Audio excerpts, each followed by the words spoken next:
মহাপ্রভুকে কেউ বললেন মহাপ্রভু ভগবান, কেউ বললেন মহাপ্রভু একজন সমাজ সংস্কারক, আবার কেউ বললেন মহাপ্রভু একজন বদ্ধ পাগল।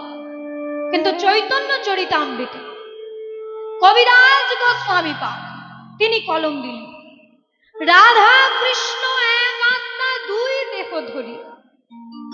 রাধা কৃষ্ণ এক আত্মা দুই দেহ ধরি, অনন্যে বিলাস রস আস্বাদন করি।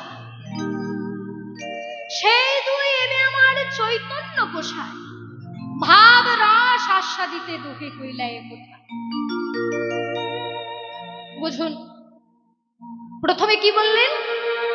রাধা কৃষ্ণ এক আত্মা দুই দেহ ধরি, অনন্যে বিলাস রস আস্বাদন করি।